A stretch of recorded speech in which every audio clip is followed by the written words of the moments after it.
Hello, ate? Girlie, na-check mo na ba lahat ng gamit mo? Yes, ate. Eh, ticket mo. Opo, ate. Nandito na lahat. Na-print mo na yung ticket mo, Relax ka lang, ate. Okay po. Bye-bye. See you. O, sige, sige. Hello, ate. Ano na naman? Girlie, pasensya na. Yung passport mo ba? Nasa'yo na? Opo, ate. Nandito na nga lahat. Sige, sige. Ingatan nawa. Sige na, ate. Bye-bye. Bye-bye.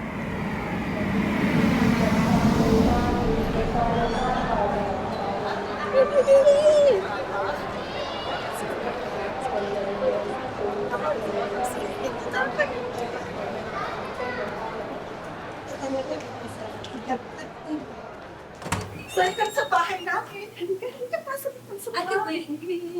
Sure ka sa bahay mo. Oo naman mo, dito ka na natira eh. Mga asawa na dito na po kami. Hoy, ate namin, ito po pala. Kapatid ko, si Gertie, bunso namin. Hi, Ate Ruby. Ano ang ingay yan, Ruby? Di ba sabi ko sa'yo, bawal ang bisita dito? Ate, ano ko ba? Nakalimutan mo ba? Siya yung pinukwento ko sa yung bunso namin, si Girlie, yung nasa Pilipinas.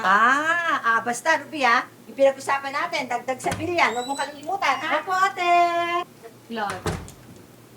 Girlie, ito nga pala yung bed ko. Share muna tayo dito, pansamantala. Kasi yung nandito sa taas ng double deck, next month pa daw aalis. Ate. Is muna tayo, pasensya ka na.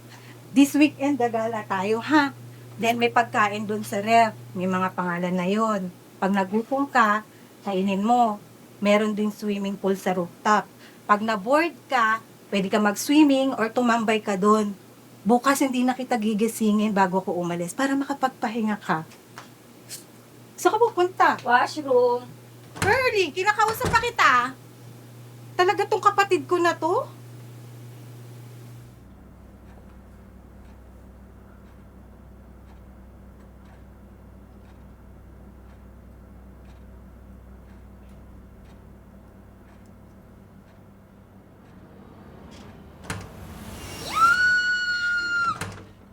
Ano nangyayari? May sunog ba? May tayo. Ibang bata ito, napaka-OA. Yan. Ganito lang ipa-flash, oh. Ayan. Sige, pasok na. Ante-ante. Pa-story pa.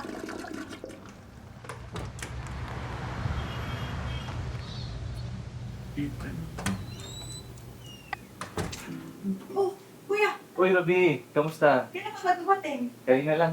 Kamusta naman ang Pilipinas? Eto, okay lang. Masaya na malungkot.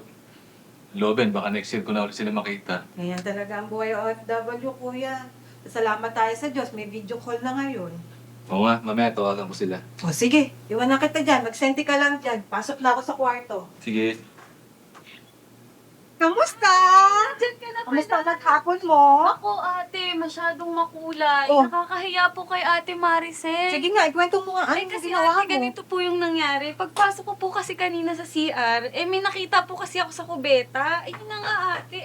Kasi ate, nakakahiya naman po kasi sumigaw ako eh.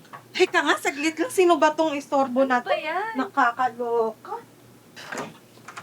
Oh, Kuya Johnny, ikaw pala.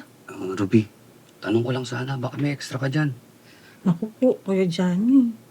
Para saan po ba? Nagkaroon kasi ng emergency sa Pinas. Nasa ida ko Magkano po kailangan no? Mga 1,000 lang. Ha, sige, saglit lang po.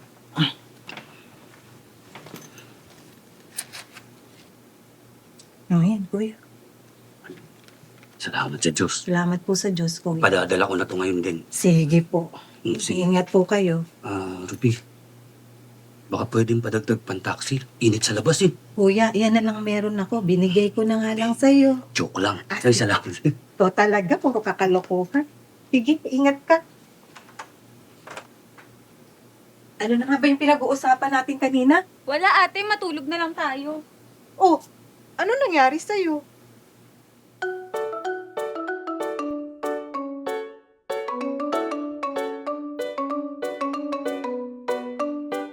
Wow! Ate, ang ganda dito! Saglit lang. Tayin mo ako.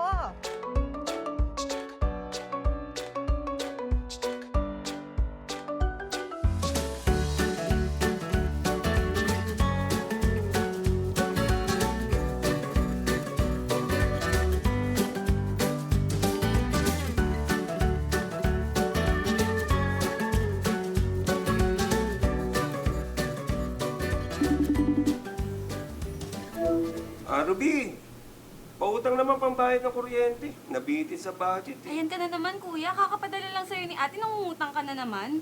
Girlie? Sige po, kuya. Papadala ko po mamaya. Yun, salamat. Oh, andito na pala yung mga pamangkin mo.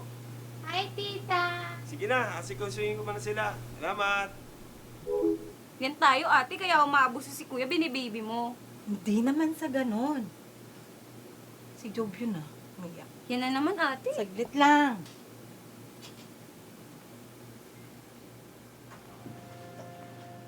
Job, ba't ka umiiyak? Iyak po ako. Ganun ba? Asan si mama mo? Ate Lani, nagugutom daw siya. Ay, Ruby, hindi naman sa pagmamalabis. Pwede ba makain naman sa'yo ng bigas? Tsaka nasa discs para lang mapakain ko si Joe. Ito naman sa ate. Para ka namang ibang tao.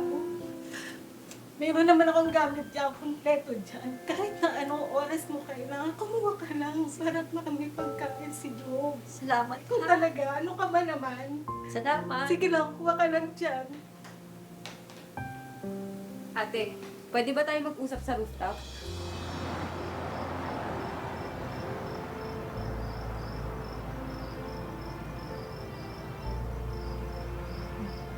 Ate, hindi ba parang sobra na? Sobra ng alin. Sobra na yung pagiging mabait mo. Baka lumagpas ka ng langit eh. Lahat na lang tinutulungan mo. Lahat ng tao sa flat, ikaw ang nilalapitan. Si kuya, gustong angkinin ang bahay sa Pilipinas na pinaghirapan mo pero wala kang pakialam. Bakit ganun, ate? Sa pagkakaalam ko, manager ka, pero bakit parang namumuhay ka bilang janitress?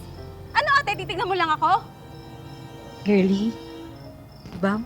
Mas mabuti kung tayo ang nagbibigay kesa tayo ang binibigyan. Hindi yun ang punto ko, ate. Kailangan mo enjoyin kung anong meron ka. Nag-enjoy ako, girlie. Masaya ako na nakakatulong sa ibang tao. Nagpapasalamat ako sa Diyos sa maliit na paraan, nagiging kasangkapan ako. Nakakalungkot lang, bakit ganyan ang takbo ng isip mo?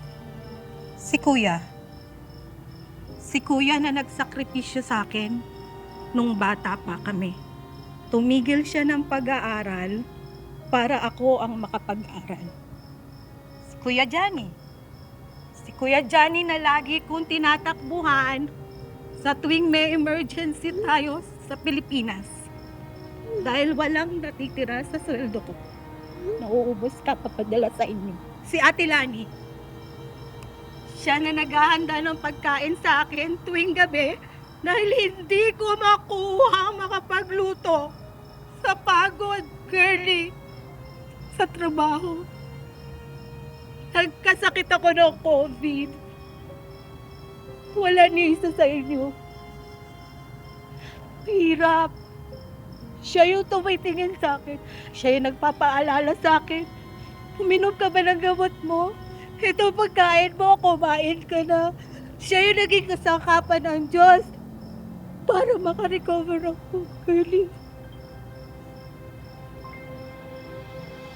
No, girlie. Ate, sorry.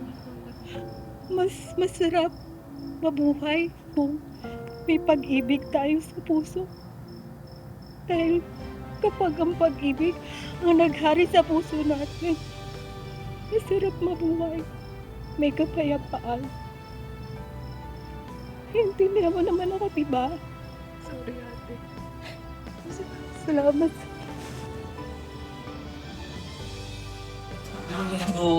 Sir Johnny, kain po. Salamat sa Diyos. Ay, na, Job. Kain na tayo. Hello po. Pati ka ba dito, girlie? Masaya po awat ilong. Mahirap at masaya ang buhay dito. Makulay ang buhay ng OFW. Pero pag naparaos naman tayo sa araw-araw at matapos natin to, pauwi tayo ng Pilipinas, ang saya, di ba? Lobby nawa po makauwi tayo ng Pilipinas. Namimiss ko na po kasi si ate at si kuya. Lobi nawa. Madam, girlie, hindi ko namin sa physical na kayo.